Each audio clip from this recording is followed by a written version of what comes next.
This is Greg, or the Galaxy A06, and he's really cheap, like £73 cheap. Yes, you heard that right, this costs less than my lunch, said a rich guy somewhere.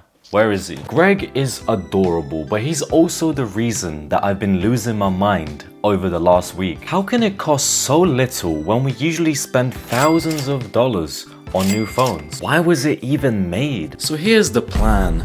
I'll use Greg as my only phone for the next week. If I survive, Greg wins. If I quit, Greg still wins. Wait, what? Camera testing, social media, everyday tasks, but wait. Who is Greg? I have no idea. But the Galaxy A06 is not a flagship. It's a flag. It's also the cheapest, newest new phone that Samsung makes, if that makes any sense. Anyway, when I went to buy this phone, I noticed something interesting. The price showed up as 49 JD. What?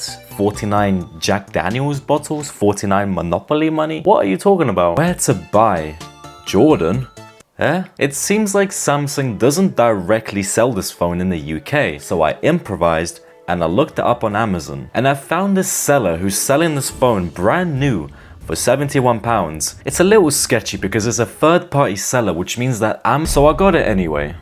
The box looked completely fine, but when I opened it, I realized that this thing had foreign writing on it, so I was like, huh, where did Greg even come from? What secrets is he hiding? This is the most simple unboxing ever. A single cable, a single piece of document, and a phone that barely feels real. The back looks really cool. Dual SIM card support with micro SD. It's got a little nipple camera, a fat chin, a headphone jack, as well as slightly misaligned USB-C port. It's also got a side-mounted fingerprint scanner which you can just tap, and that's just so refreshing. It sounds pretty good until you start using the phone. Dang it, there's always a catch. You see, phones like the A06 aren't very popular on the surface. You can't really buy it officially on Amazon. Mainstream YouTubers aren't covering these phones. And I couldn't even find a proper advert. These two trailer videos are fan-made and they only got a couple thousands of views. But if you look at this super reliable spreadsheet that I found, Samsung shipped 10 million A05 units, almost as many as the S24 Ultra. So naturally, Samsung went into Photoshop, made the camera rings a little bit bigger, made the phone a little bit thinner, and that's it. It's the exact same phone. They knew how popular the last year's model was, so they decided to release this same crap. So who is even buying these phones? According to this super legit website that I found, the A05 is most popular in the lower income countries like Vietnam, Philippines, and some African countries, and perhaps India. In those countries, flagships are very expensive to import, and they already have lower incomes, so they naturally gravitate towards lower end models, like the A06, this one. So I decided to take this phone out for a walk, and I immediately faced one of the biggest problems with this phone. As I was setting up Google Wallet, I realized that this thing has no NFC. And I use contactless payment to travel every day. So I just looked like an idiot carrying two phones. I then took Greg to the gym to see how he'd handle a normal day. But then I opened the camera and holy rats, the quality is awful. I tested the camera more a little later and it wasn't great. I spent the entire session listening to music, then I got a haircut, got some shopping done, but then my bus never showed up, so I had to walk 40 minutes while listening to some podcasts. And a few hours after I got home, I checked the phone and it was on 59% with 2 hours of screen on time. Not terrible, I guess. Also, because this phone was a pain in the ass to use, I simply used it less than usual. The thing is, I expected it to be slow, but this is just another level of slow. Whenever I pull down the notifications, it looks delayed. You know when you have like remote control over someone else's PC and there's this weird delay that you get? Well, it's the same thing here. You press something and you have to wait.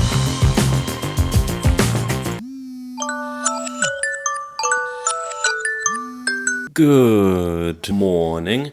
It sounded like I was woken up by a controller. The vibration is pretty awful. Also, when you don't use the phone for a while and you try to go to this Google News page, you get like a big lag and you press on the weather and it took so long that I don't even want to know the weather. I might as well go outside and check myself. What if I want to Google something? Like, look, why does Google Photos take... Okay. I told myself I'd stick with Greg no matter what. Even if he disappointed me. Even if he forgot how to open Instagram, which he did. Eventually. No, but why did it just have a stroke when opening the DMs? This picture looks okay for a 2008 webcam, but then you compare it to the OnePlus 12 and it's a huge difference, obviously. But we have to remember how cheap Greg is, and he's trying so hard not to fall behind. This video looks like dog breath. And it has no optical image stabilization, so every step looks like you're walking through the trenches. The selfie camera looks like a cat just pissed all over my screen. But then I took a picture of a dumbbell and I was like, okay, it's actually pretty decent. But Greg has a tiny sensor, no optical image stabilization, and crappy autofocus system. So the preview has loads of ghosting, and then after you take the picture, it takes a few seconds to open it, and then you end up with a photo? If you look at the screen, it's actually not terrible. Sure, it looks a little muted compared to the OnePlus 12, but if you put aside the luxury, standalone, the screen actually looks pretty decent. Obviously, this phone is not for everyone, and I think in most cases it would make more sense to buy a used OnePlus 6 or like an iPhone XS if you lost your main phone or you got robbed. But some people just want to walk into the store and buy whatever is on display with warranty and new updates. I've been very harsh on this thing, so we have to look at the bright side. Greg is as good as he can be for this price. And actually, there are a few things that I loved about this phone. Greg wasn't just a phone, he was a test of patience, of loyalty, of sanity. I carried Greg everywhere. He never complained. I was the one that was complaining. I am the problem. I use a flagship phone on a daily basis, so of course I'm gonna have high expectations. But if you ignore the flaws, it's still a usable phone. Apart from not having contactless, I can still use it as a normal phone. Watch YouTube, listen to music, take pictures, travel, use social media. Kind of. It's not like I was missing out by using this phone, apart from the fact that I couldn't wait until I could switch back to my main phone. The spec sheet makes this phone look pretty bad, but 60 Hz is enough. The screen is bright enough. It's 720p, but I couldn't give a rat's ass about the resolution. I survived almost a week with this phone, and you know what? I actually love how light this phone was. I loved the flat screen, the boxy sides. It actually made me dislike my curved edges even more. I want a flat screen now. Did I miss my phone?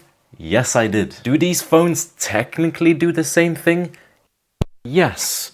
But is it fair to say that if you don't really use your phone and you want to save some cash, you should buy this?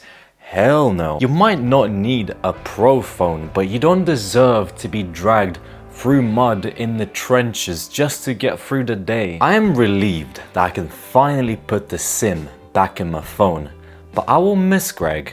He was my first bad phone, and I will always remember that. He didn't ask for much, just patience and forgiveness, but I couldn't give him that. So it's time I put him back in the box and I give it to someone who will appreciate it more than I did.